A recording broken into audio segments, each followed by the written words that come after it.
இயேசுவின் நாமத்தினால் இந்த சங்கீத தியானத்திற்காக ஆயத்தமாக இருக்கிற உங்கள் ஒவ்வொருவரையும் நான் வாழ்த்துகிறேன். ஆண்டவருடைய வார்த்தைகள் ஜீவனையும் வல்லமையும் உங்களுக்கு கொடுக்கும் என்ற விசுவாசத்தோடு இந்த தியானத்தை உங்களோடு நான் பகிர்ந்து கொள்கிறேன். நாம் இருக்கிற நிலையிலே பரிசுத்த ஆவியானவர் நம்மோடு பேசும்படியாக நாம் கண்களை மூடி ஆண்டவரை நோக்கி பார்ப்போம். பரலோக பிதாவை, இந்த நாளுக்காக நமக்கு நன்றி சொல்கிறோம். உடைய வேத வசனம் எங்கள் கால்களுக்கு தீபமும் பாதைக்கு வெளிச்சமுமாக இருக்கிறது. நன்றி சொல்கிறோம் சாமி. எங்களுக்கு நீ தந்த அற்புதமான ஆராதனை புத்தகத்திற்காக நன்றி. பழைய ஏற்பாட்டு மக்கள், உம்மை நேசித்த மக்கள், ஆண்டவரே உம்மை விசுவாசித்து தங்கள் வாழ்வை கடத்தின மக்கள், ஆண்டவரே அவர்கள் உம்மை நோக்கி பாடிய பாடல்கள், அவைகளை நாங்கள் தியானிக்கும் போது ஆண்டவரே எங்களிலே விசுவாசம் பெருகட்டும், நம்பிக்கை வலுப்படட்டும், அன்பு ஆண்டவரே வளரட்டும் சாமி. இந்த நேரத்தை எங்களுக்கு ஆசீர்வதி தர வேண்டும் என்று ஜெபிக்கிறோம். எங்களோடு பேசுங்க. உங்களுடைய வார்த்தையினால் வருகிற பலனை எங்களுக்கு தாங்க. இயேசுவின் மூலம் கேட்கிறோம் பிதாவே, ஆமீன். ஆண்டவராய் இயேசு நாமத்தினால் நான் வாழ்த்துகிறேன். இந்த அருமையான நிகழ்வை நமக்கு தருகிற அருமையான இந்த ஜேடிகே நிறுவனத்தின் ஒவ்வொரு ஊழியர்களையும், இந்த ஃபவுண்டர் மற்றும் குடும்பத்தினரையும் நான் வாழ்த்துகிறேன். ஆண்டவர் இந்த நாளிலே நமக்கு தேவையான அவருடைய வார்த்தைகளை தருவாராக. 20 சங்கீதங்களை நாம் தியானித்திருக்கிறோம். இப்பொழுது 21வது சங்கீதத்திற்கு நாம் செல்கிறோம். 20ஆம் சங்கீதத்திற்கும் 21வது சங்கீதத்திற்கும் நல்ல ஒரு தொடர்பு இருப்பது போல நமக்கு தெரிகிறது. நான் வாசிக்கிறேன். 20ஆம் சங்கீதத்தின் 4வது வசனத்தை நான் வாசிக்கிறேன். உங்கள் வேத புத்தகத்தை நீங்கள் கையில் எடுத்துக்கொண்டு இதை கவனித்தால் இது நிச்சயமாக உங்களுக்கு பிரயோஜனமாக இருக்கும். சங்கீதம் 20வது சங்கீதத்திலே 4வது வசனம் இப்படி சொல்கிறது: அவர் உமது மன விருப்பத்தின்படி உமக்கு தந்தருளி உமது ஆலோசனைகளை எல்லாம் நிறைவேற்றுவாராக என்று சொல்லப்பட்டிருக்கிறது. அது 20வது அதிகாரம் 20வது சங்கீதம் 4வது வசனம். ஆகவே இங்கே அரசனிடத்திலே சொல்வதாக நாம் இதை எடுத்துக்கொள்ளலாம். ஏனென்றால் இந்த 20ஆம் சங்கீதம் அரசன் போருக்கு போகும் முன்பு பாடிய சங்கீதம் என்று சொல்லலாம். ஆகவே மக்கள் எல்லாம் பாடி ஆசீர்வதித்து அனுப்பினது போல இந்த சங்கீதம் இருக்கிறது. ஆகவே இந்த சங்கீதத்திலே அவர் உமது மன விருப்பத்தின்படி உமக்கு தந்தருளி உடைய ஆலோசனைகளை எல்லாம் நிறைவேற்றுவாராக என்று அவரை வாழ்த்தி அனுப்புகிறார்கள். 21வது சங்கீதத்தை நீங்கள் பார்த்தால் 2வது வசனத்தில் நீங்கள் கவனித்தால், அவருடைய மன விருப்பத்தின்படி நீர் அவருக்கு தந்தருளி அவருடைய உதடுகளின் விண்ணப்பத்தை தள்ளாதிருக்கிறீர். ஆகவே அங்கே மன விருப்பத்தின்படி செய்யும் என்று 20வது சங்கீதத்திலே வாசிக்கிறோம். இங்கே மன விருப்பத்தை தள்ளாத ஆண்டவர், மன விருப்பத்தின்படி தந்தருளின ஆண்டவர் என்று சொல்லி நாம் வாசிக்கிறோம். ஆகவே பொதுவாக 20ஆம் சங்கீதத்தை ஒரு அரசன் தன்னுடைய படைகளோடு போருக்கு போகும் முன்பு பாடினதாக எடுத்துக்கொண்டால், 21வது சங்கீதத்தை போர் முடிந்து வெற்றியோடு திரும்பின பிறகு பாடின சங்கீதம் என்று பொதுவாக இந்த சங்கீதத்தை புரிந்து கொள்ளலாம். இந்த சங்கீதம் எப்படி ஆரம்பிக்கிறது, எப்படி முடிகிறது என்று நாம் கவனித்தால் இன்னும் சிறப்பாக இருக்கிறது. 21வது சங்கீதத்தின் முதல் வசனத்தை நாம் கவனித்தால், கர்த்தாவே உடைய வல்லமை இலே ராஜா மகிழ்ச்சியாக இருக்கிறார், உடைய ரட்சிப்பிலே எவ்வளவாய் களி கூறுகிறார் என்று ஆரம்பிக்கிறது. 13வது வசனத்தை நீங்கள் பாருங்கள். கர்த்தாவே உம்முடைய பலத்திலே நீர் எழுந்தருளும், அப்பொழுது உம்முடைய வல்லமையை பாடி கீர்த்தனம் பண்ணுவேன். ஸோ முதல் வசனமும் கர்த்தருடைய வல்லமையை குறித்து பாடுவதாக இருக்கிறது. 13வது வசனமும் கர்த்தருடைய வல்லமையை குறித்து பேசுவதாக நாம் வாசிக்கிறோம். ஆகவே இதை பொதுவாக எபிரேய இலக்கண முறையில் இன்க்ளூசியோ என்று சொல்வார்கள். ஆகவே இந்த சங்கீதத்தின் ஒரு முக்கிய பொருள் கடவுளுடைய வல்லமை என்று கூட நாம் எடுத்துக்கொள்ளலாம். ஆண்டவர் தம்முடைய வல்லமையை எப்படி காண்பித்தார், எப்படி காண்பிக்கப் போகிறார் என்பதையெல்லாம் குறித்து இந்த சங்கீதத்திலே சொல்லப்பட்டிருக்கிறது என்று கூட நாம் புரிந்து கொள்ளலாம். இந்த சங்கீதத்தை மேசியாவின் சங்கீதம் என்று சொல்லியும் புரிந்து கொள்ளும் ஆய்வாளர்கள் இருக்கிறார்கள். ஆகவே இது மேசியாவாகிய இயேசுவை பற்றி சொல்கிற சங்கீதம் என்று சொல்லி 20வது அதிகாரம் 4வது வசனத்திலே இவ்வாறு சொல்லப்பட்டிருக்கிறது, அவர் உம்மிடத்தில் ஆயுசை கேட்டார், நீர் அவருக்கு என்றென்றைக்கும் உள்ள தீர்க்காயுசை அளித்தீர் என்று சொல்லப்பட்டிருக்கிறது. இந்த தீர்க்காயுசை அளித்தார் அப்படிங்கிற என்று தமிழில் மொழிபெயர்க்கப்பட்டிருக்கிறது. எபிரேய வேதாகமத்திலே யாமீம் ஓலாம் என்று சொல்லப்பட்டிருக்கிறது. ஆகவே இட்டர்னல் டேஸ், நித்திய நாட்கள் என்று சொல்லப்பட்டிருக்கிறது. ஆகவே சாகாமல் நித்திய நாள் வாழ்வது சாதாரண அரசன் அல்ல.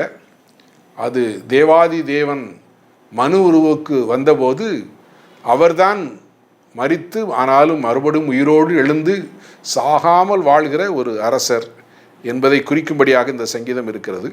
ஆகவே இந்த டிரான்ஸ்லேஷன், இந்த மொழிபெயர்ப்பு என்றென்றைக்கும் உள்ள தீர்க்காயுசை என்பதை விட நித்திய நாட்களை தருவார் என்று சொல்லி இதை நாம் மொழிபெயர்க்கலாம்.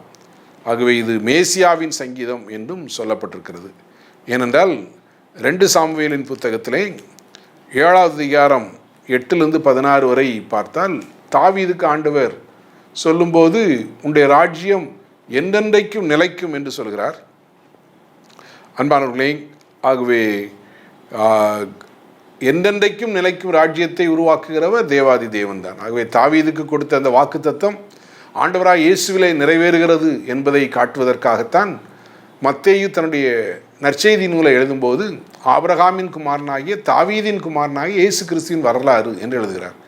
தாவீதுக்கு ஆண்டவர் வாக்குத்தத்தம் பண்ணினார். தாவீது நான் தேவனுக்கு ஒரு வீடு கட்டுவேன் என்று சொல்லி அவர் தன்னுடைய உள்ளத்திலே எண்ணி ஆண்டவரிடத்திலே பேசின போது ஆண்டவர் சொன்னார், நீ இல்லை, உன்னை மகன் தான் கட்டுவான்.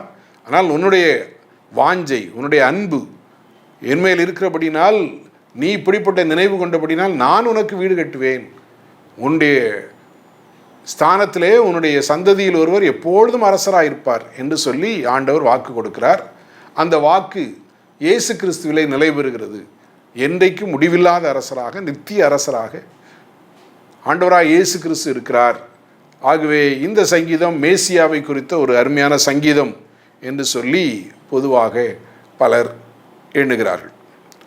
அது மாத்திரமல்ல, டார்கும் என்ற ஒரு வேதாகமம் இருக்கிறது. அதை அரமைக்கு வேதாகமம் என்று சொல்கிறார்கள். அதிலே கிங் ராஜா என்று சொல்லும்போது கிங் மெசாயா என்று சொல்லி அந்த டார்கும் வேதாகமம் அதுக்கு ஒரு சின்ன விளக்கத்தோடு கூட கொஞ்சம் எக்ஸ்ட்ராவாக கிங் மெசாயா, அதுக்காகவே ராஜா என்பதை விட ராஜா மேசியாவாகிய ராஜா என்று சொல்லி அவர்கள் கமெண்ட் பண்ணுறாங்க. அதனால் இந்த சங்கீதம் மேசியாவை குறித்த சங்கீதம் என்று சொல்லியும் நாம் சொல்லலாம். அன்பானவர்களே, இந்த சங்கீதத்திலே ஆண்டவர் என்ன இந்த அரசனுக்கு செய்தார் என்று சொல்லி நாம் கவனிக்க இருக்கிறோம். முதல் 7 வசனங்களை நாம் பார்த்தால் அந்த 7 வசனங்களிலே ஆண்டவர் கொடுத்த வெற்றிக்காக தேவனை துதிப்பதாக இருக்கிறது. முதல் 7 வசனங்கள் தேவன் தம்முடைய வல்லமையை காண்பித்து தம்முடைய வல்லமையினால் கொடுத்த வெற்றியை நினைத்து இங்கே பாடுவதாக நாம் பார்க்கலாம். ஆகவே இந்த வசனங்களை நாம் உற்று கவனிப்போம். 20வது சங்கீதத்திலே முதல் வசனம் இப்படி சொல்கிறது, கர்த்தாவே உம்முடைய வல்லமையிலே ராஜா மகிழ்ச்சியாக இருக்கிறார், உம்முடைய ரட்சிப்பிலே எவ்வளவாய் களி கூறுகிறார் என்று சொல்லப்பட்டிருக்கிறது. ரட்சிப்பு என்பது இந்த இடத்திலே வெற்றியை குறிக்கிறது. ஆகவே இப்பொழுது ராஜா படையெடுத்து சென்றார். ஆண்டவர் தம்முடைய வல்லமையினால் அவருக்கு வெற்றி கொடுத்தார். அந்த வெற்றியை அவர் கொண்டாடுகிறார். அந்த வெற்றிக்காக தேவனை துதிக்கிறார். அன்பான ஆண்டவருடைய பிள்ளைகளே, பொதுவாக பல வேளைகளிலே ஆண்டவர் நமக்கு வரும் போராட்டங்களிலே தேவாதி தேவனை நாம் தேடுவோம். ஆனால் நாம் திரும்ப அந்த வெற்றியை பெற்ற பிறகு சில வேளைகளிலே கர்த்தரை நாம் மறந்து விடுவோம். நம்முடைய சாமர்த்தியம், நம்முடைய பலன், இவைகளில்தான் நமக்கு இந்த வெற்றியை தந்தது என்று சில வேளைகளிலே தவறாக நாம் நினைத்து விடுவோம். ஆனால் இங்கே அந்த அரசன் ஆண்டவருடைய வல்லமையிலே, ஆண்டவருடைய வல்லமையினால் இந்த வெற்றி வந்தது என்று சொல்லி தேவனை துதிப்பதாக அந்த முதல் வசனம் நமக்கு சொல்கிறது. 2வது வசனத்திலே நாம் இவ்வாறு வாசிக்கிறோம், அவருடைய மன விருப்பத்தின்படி நீர் அவருக்கு தந்தருளி. ஆகவே அவர் நம் வெற்றியை விரும்பினார். இன்னும் அவர் என்னெல்லாம் விரும்பினாரோ அதையெல்லாம் ஆண்டவர் அந்த போரிலே கொடுத்தார் என்று சொல்லி இந்த 2வது வசனம் சொல்கிறது, அவருடைய உதடுகளின் விண்ணப்பத்தை தள்ளாதிருக்கிறீர். ஆண்டவர் இந்த அரசனுடைய ஜெபத்தை கேட்டார். அவை கர்த்தர் வல்லமையாய் பெரிய ஒரு ரட்சிப்பை கொடுத்தார். அது மாத்திரமல்ல, இந்த அரசனுடைய ஜெபத்தை கேட்டார் என்று சொல்லி 2வது வசனத்திலே நாம் பார்க்கிறோம். 3வது வசனம் இவ்வாறு நாம் பார்க்கிறோம், உத்தம ஆசீர்வாதங்களோடு நீர் அவருக்கு எதிர்கொண்டு வந்து அவர் சிரசிலே பொற்கிரீடம் தரித்தீர் என்று நாம் வாசிக்கிறோம். அன்பானவர்களே, ஆகவே அரசன் வெற்றி பெற்று வரும்போது பொற்கிரீடம் தரிப்பது போல இங்கே நாம் வாசிக்கிறோம். இப்படி ஒரு நிகழ்வு இந்த வசனத்தை வாசிக்கும் போது உங்களுக்கு ஞாபகத்திற்கு வரலாம். மெல்கிசேதேக் என்ற ஆசாரியன் ஆபிரகாம் போரிலே வெற்றி பெற்று வந்தபோது அவரை போய் சந்தித்து அவரை ஆசீர்வதித்தார். ஆபிரகாம் அவருக்கு தசமபாகம் கொடுத்தார் என்றெல்லாம் நாம் ஆதியாகமம் 14ஆம் அதிகாரத்திலே நாம் வாசிக்கிறோம். அன்பானவர்களே, ஆண்டவர் நமக்கு வெற்றி தருகிறார். ஆகவே இந்த சங்கீதம் நம்மை ஆசீர்வதிக்கிறார் என்று சொல்லியெல்லாம் இந்த சங்கீதம் திலே நாம் வாசிக்கிறோம். சில நேரங்களில் போருக்கு முடிந்து வந்த பிறகு ஆண்டவர் சந்திக்கிறார், போருக்கு முன்பு ஆயத்தப்படுத்தவும் சந்திக்கிறார். நீங்கள் யோசுவாவின் புத்தகத்திலே 5ஆம் அதிகாரம் 13லிருந்து 15 வரை வாசித்தால், எரிகோ கோட்டையிலே யுத்தம் செய்ய போகும் முன்பு ஒரு தேவதூதன் யோசுவாவை சந்தித்ததை நாம் பார்க்கிறோம். ஆகவே தேவன் அவ்வப்போது நம்மை உற்சாகப்படுத்துவதற்காக தம்முடைய தேவதூதர்களை அனுப்புகிறார். சில வாக்குத்தத்தங்கள் தருகிறார், சில சொப்பனங்களை தருகிறார், சில தரிசனங்களை தருகிறார். ஆகவே இங்கே இந்த வசனத்தை நாம் பார்க்கும்போது ஆண்டவர் எவ்வளவு நம்மோடு தொடர்புடையவராக இருக்கிறார் என்று சொல்லி வேதம் சொல்கிறது. யோசுவா எரிகோ, முன்னால் எரிகோ இருக்கிறது, இப்பொழுது எரிகோவை பெரிய காம்பவுண்ட் வால் இருக்கிறது. அதை எப்படி அதை மேற்கொண்டு உள்ளே செல்வது என்பது அவர்களுக்கு தெரியாது, என்ன நடக்கும் என்பது அவர்களுக்கு தெரியாது. ஆகவே அந்த நேரத்தில் ஒரு கடவுளுடைய தூதர் அவரை சந்தித்து அவரை உற்சாகப்படுத்துகிறார். இதை நாம் யோசுவா 5ஆம் அதிகாரத்திலே நாம் வாசிக்கிறோம் பின்பகுதியிலே. அதே போல நாம் ஆதியாகமம் 14ஆம் அதிகாரத்திலே பெரிய ஒரு வெற்றியை பெற்று அவர் ஆபிரகாம் ராஜாக்கள் எதிராக போரிட்டு வெற்றி பெற்று கொள்ளை பொருளோடு திரும்புகிறார். அப்பொழுது மெல்கிசேதேக் என்ற ஆசாரியன் அவரை சந்திக்கிறார். அன்பானவர்களே, கடவுளுடைய பிள்ளைகள் நம்மை அவ்வப்போது சந்தித்து நம்மை உற்சாகப்படுத்துகிறார்கள். கடவுளுடைய வார்த்தை நம்மை சந்திக்கிறது. ஆண்டவர் தேவதூதர்கள் வழியாக நமக்கு உதவி செய்கிறார், சொப்பனங்கள் வழியாக அவர் உதவி செய்கிறார். நம்முடைய ஆண்டவர் நமக்கு உதவி செய்ய வல்லவராக இருக்கிறார். ஆகவே அவர் ஒருபோதும் நம்மை கைவிடுவதில்லை. எப்பொழுதெல்லாம் வாழ்விலே போராட்டங்கள் வருகிறதோ அப்பொழுதெல்லாம் நம்மோடு, இதோ உலகத்தின் முடிவு பரியந்தம் சகல நாட்களிலும் உங்களுடனே கூட இருக்கிறேன் என்று சொன்ன ஆண்டவர் நம்மோடு கூட இருக்கிறார். அன்பானவர்களே, ஆகவே இந்த 3வது வசனம் ஆண்டவர் எப்படி நம்முடைய போராட்டங்களிலே நம்மோடு கூட இருக்கிறார் என்பதற்கு ஒரு நல்ல அருமையான சான்றாக இருப்பதை நாம் பார்க்கிறோம். 4வது வசனத்திலே அவர் இடத்தில் ஆயுசை கேட்டார், நீர் அவருக்கு என்றைக்கும் உள்ள தீர்க்க ஆயுசு தருகிறீர் என்று சொல்லி நாம் பார்க்கிறோம். ஆண்டவர் துன்பங்களிலே நோய்வாய்ப்பட்டு சில வேளைகளிலே நாம் நம்முடைய வாழ்க்கை தொடருமா என்ற கேள்விகள் வரும்போது கர்த்தரை நோக்கி நாம் கூப்பிடுகிறோம். எசேக்கியா ஆண்டவரை நோக்கி கூப்பிட்டான். ஏசாயா சொன்னபோது உனக்கு வாழ்க்கையில் உள்ள எல்லா காரியங்களையெல்லாம் ஒழுங்குபடுத்தும், நமக்கு மரணம் வரப்போகிறது என்று எசேக்கியாவிடத்தில் சொன்னபோது எசேக்கியா சோர்ந்து போனான். எசேக்கியா சோர்ந்து போய்விட்டான். எசேக்கியா தேவ சமூகத்தில் அழுதான். ஆண்டவரே, நான் உமக்கு முன்பாக உத்தமமாய் நடந்ததை நீ நினைத்தருளும் என்று அழுதான். ஆண்டவர் அவனுக்கு 15 ஆண்டுகள் கூட்டி கொடுத்தார் என்று சொல்லி வேதம் நமக்கு சொல்கிறது.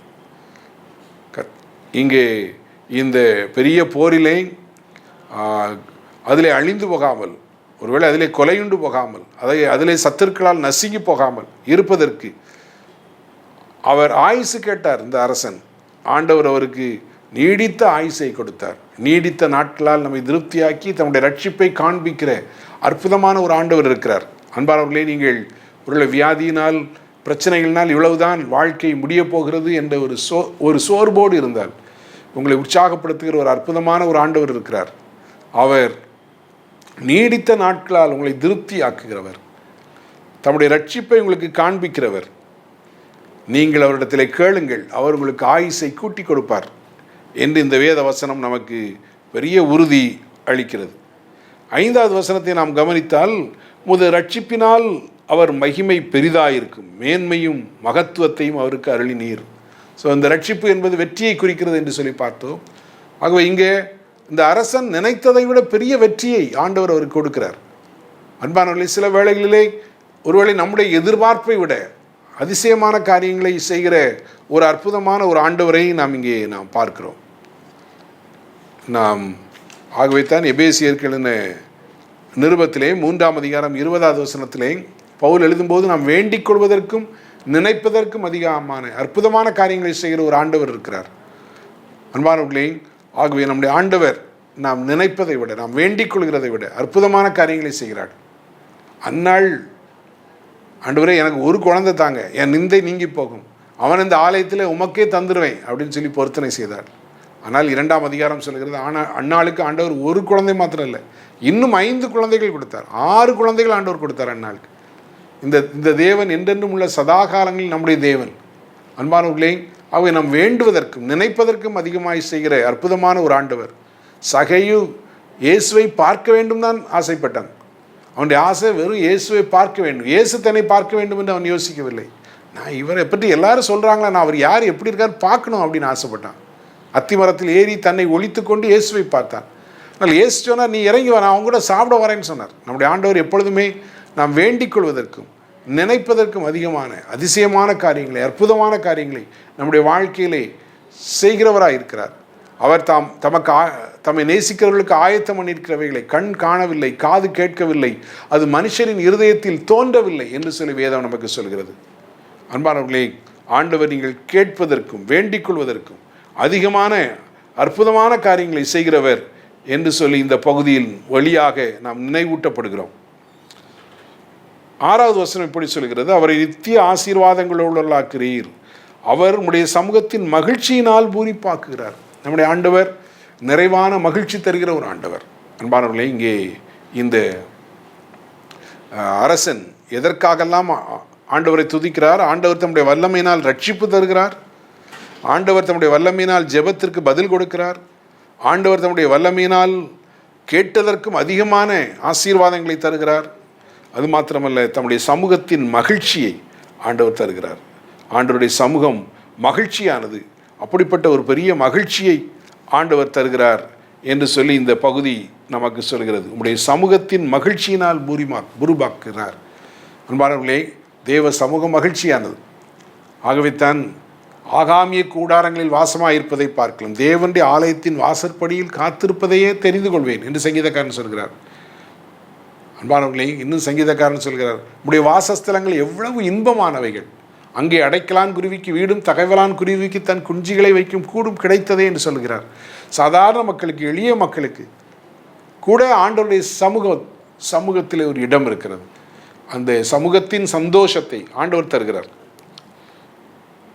7வது வசனம் இவ்வாறு சொல்கிறது, ராஜா கர்த்தர் மேல் நம்பிக்கையாயிருக்கிறார், உன்னதமானவருடைய தயவினால் அசைக்கப்படாதிருப்பார். போராட்டங்கள் வரலாம், பிரச்சனைகள் வரலாம், ஆனால் அசைக்கப்படாத ஒரு வாழ்வு, உறுதியான ஒரு வாழ்வு, சேதமில்லாத ஒரு வாழ்வை ஆண்டவர் நமக்கு தருகிறார். ஆகவே முதல் 7 வசனங்களும் வல்லமையான ஒரு தேவாதி தேவனை பற்றி நமக்கு சொல்கிறது. தம்முடைய வல்லமையினால் வெற்றி தரும் ஆண்டவர், தம்முடைய வல்லமையினால்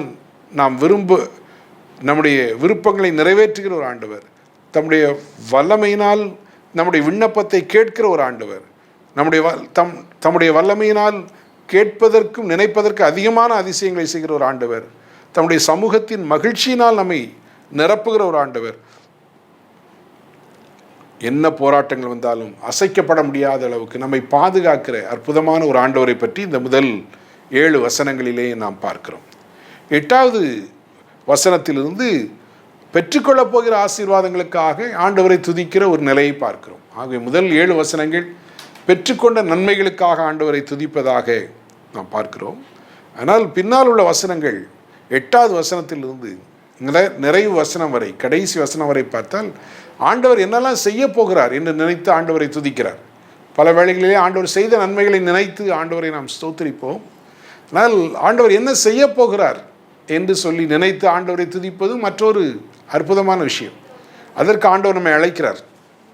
அன்பானவர்களே, ஆபிரகாம் என்று சொல்லி ஆபிரகாமுக்கு பேர் இருந்தது. ஆண்டவர் சொன்னார், ஆவ்ராம் என்றால் எக்ஸால்டட் ஃபாதர் என்று பெயர். ராம் என்றால் எக்ஸால்டட் என்று அர்த்தம். எபிரேய மொழியிலே உயர்த்தப்பட்டவர். ஆவ்னா ஃபாதர், ஸோ எக்ஸால்டட் ஃபாதர்.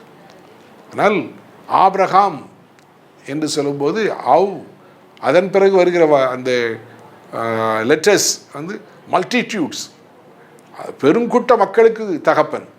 ஆண்டவர் ஒரு குழந்தையும் இல்லாத போது ஆபிரகாமை துதிக்க அழைக்கிறார், பேரை மாற்றுறார். ஆபிரகாமா மாற்றுறார். சாராய் பிரின்சஸ், அன்பார்களே, சாராளாக மாற்றுகிறார்.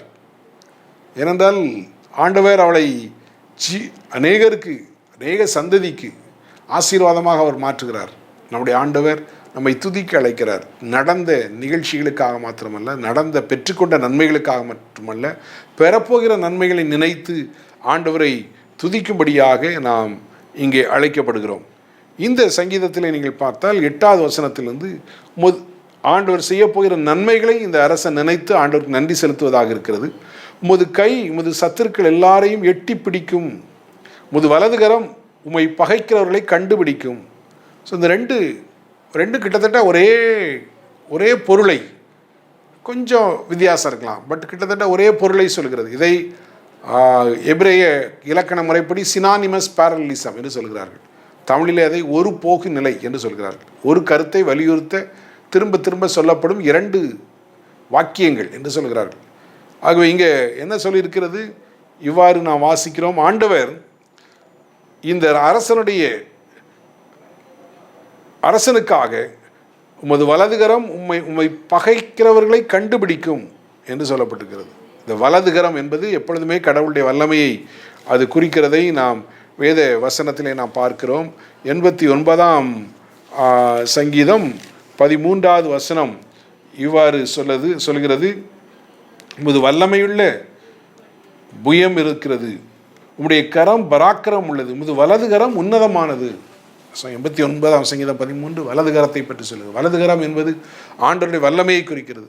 இன்னும் 118ஆம் சங்கீதத்திலே நாம் 15, 16 வசனங்களை நாம் பார்க்கும்போது 16வது வசனம், கர்த்தரின் வலதுகரம் உயர்ந்திருக்கிறது, கர்த்தரின் வலதுகரம் பராக்கிரமம் செய்யும். ஆகவே இங்கே வலதுகரம் என்பது கடவுளுடைய வல்லமையை குறிக்கிறது. ஆண்டவர் தம்முடைய வல்லமையினால் அந்த சத்துருக்களை அவர் பிடிக்கிறார்.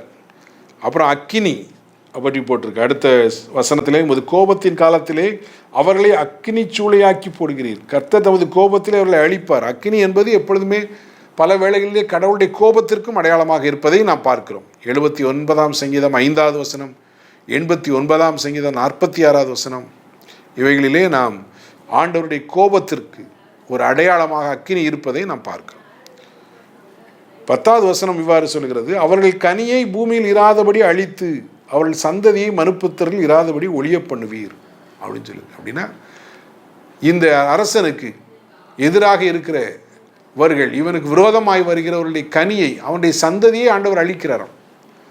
அதனால் அவன் மாத்திரம் இல்லை, அவனுடைய சந்ததியே ஒரு நாளும் இந்த அரசனுக்கு, ஆண்டவரால் தெரிந்தெடுக்கப்பட்ட அரசனுக்கு அது ஒரு த்ரெட்டாக இருக்க போகிறதே இல்லை. There is even the future threat is அதெல்லாம் ஆண்டவர் ஓவர் கம் பண்ணுறார். ஆகவே ஆண்டவர் என்ன நன்மை செய்ய போகிறார் என்று இந்த அரசன் சொல்கிறார். கடவுள் தம்முடைய வல்லமையினால் சத்துருக்களை சிதறடிக்கிறார். ஆண்டவர் தம்முடைய கோபத்தினால் இந்த அரசனுடைய சத்துருக்களை அவர் சிதறடிக்கிறார். அவனுடைய சந்ததியே இவனை எதிர்க்க முடியாத அளவுக்கு அவர்களை தாழ்த்தி போடுகிறார். அவருடைய 11வது வசனம், அவருடைய எல்லா தீமையான திட்டங்களையும் ஆண்டவர் வாய்க்காமல் போக செய்கிறார். சில வேளைகளில் நாம் ரொம்ப ரொம்ப நினைத்து சோர்ந்து போகிறோம். ஐயோ, அவங்க அப்படி செய்திருவாங்க, இவங்க இப்படி செய்திருவாங்க. ஒன்றும் இல்லை. ஆண்டவர் என்ன சொல்கிறார் என்றால், எல்லா தீமையான திட்டங்களையும் வாய்க்காமல் போக பண்ணுகிற அற்புதமான ஒரு ஆண்டவரை குறித்து இந்த 11வது வசனம் சொல்கிறது. 12வது வசனத்திலே, அவர்களை இலக்காக வைத்து உடைய அம்புகளை நானேற்றி, யார் யார் நமக்கு விரோதமாக தீய திட்டமிடுகிறார்களோ அவர்கள் கடவுளுடைய அன்பினால் அவர்கள் அழிக்கப்படுகிறார்கள். கர்த்தாவே உடைய பலத்திலே நீர் எழுந்தருளும். இந்த ஆண்டவரே எழுந்தருளும் என்று சொல்லும் போதெல்லாம் நமக்கு ஞாபகம் வர வேண்டிய வசனம் எண்ணாகமம் 10:35.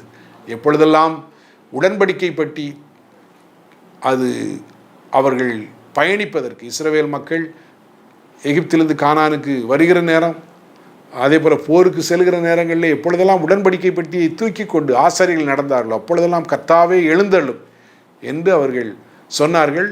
ஆகவே ஆண்டவரே நீர் எங்களுக்காக யுத்தம் செய்வதற்கு எழுந்தருளும் என்று சொல்வது போல இந்த வசனங்கள் அடங்கி இருக்கிறது. ஆகவே 8வது வசனத்திலிருந்து 13வது வசனம் வரை செய்யப்போகிற ஆசீர்வாதங்களுக்காக ஆண்டவரை துதிப்பதாக இருக்கிறது. ஆண்டவர் நமக்கு செய்த காரியங்களுக்காக நாம் நன்றி செலுவோம். அது மாத்திரமல்ல, விசுவாச கண்களால் ஆண்டவர் செய்ய போகிற அதிசயமான காரியங்களை நாம் பார்ப்போம். நம்முடைய குடும்பத்தில் ஆண்டவர் என்ன செய்ய போகிறார், நம்முடைய ஊழியத்தில் ஆண்டவர் என்ன செய்ய போகிறார், நம்முடைய கிராமத்தில் ஆண்டவர் என்ன செய்ய போகிறார், நம்முடைய சபையில் ஆண்டவர் என்ன செய்ய போகிறார், இவைகளெல்லாம் நினைத்து நினைத்து கர்த்தரை நாம் துதிப்போம். நம்முடைய வாழ்வு துதியினால் நிறைந்த வாழ்வு, அது மகிழ்ச்சியான ஒரு வாழ்வு, சந்தோஷமான ஒரு வாழ்வு. ஆண்டவரை துதிக்கு சரியாக எதிர்மறையானது முறுமுறுப்பும் கவலையும் துதிக்கு எதிரானது. ஆகவே இருக்கிற ஆண்டவர் தந்த ஆசீர்வாதங்கள் நினைத்து ஆண்டவரை துதிப்போம். ஆண்டவர் கட்டளையிட போகிற ஆசீர்வாதங்களுக்காக ஆண்டவரை துதிப்போம். நம்முடைய வாழ்வும் நம்மை சுற்றி இருக்கிற மக்களுடைய வாழ்வும் ஆசீர்வதிக்கப்படும், மகிழ்ச்சியால் நிரம்பும். ஆண்டவர் தாமே இந்த வார்த்தைகளால் நம்மை ஆசீர்வதிப்பாராக. ஆமென். ஜெபம் செய்வோம். தந்தையே, எங்கள் உள்ளங்களையும் உதடுகளையும் எப்பொழுதும் நன்றியால் நிரப்பும். நீர் செய்த நன்மைகளுக்காக உம்மை துதிக்கவும், நீர் செய்யப்போகிற நன்மைகளை விசுவாச கண்களோடு கண்டு உம்மை போற்றவும் எங்களுக்கு உதவி செய்யும். எங்களை தாழ்த்தி அர்ப்பணிக்கிறோம். இயேசு கிறிஸ்துவின் மூலம் தாழ்மையோடு வேண்டிக் கொள்கிறோம் நல்ல பிதாவே. ஆமென்.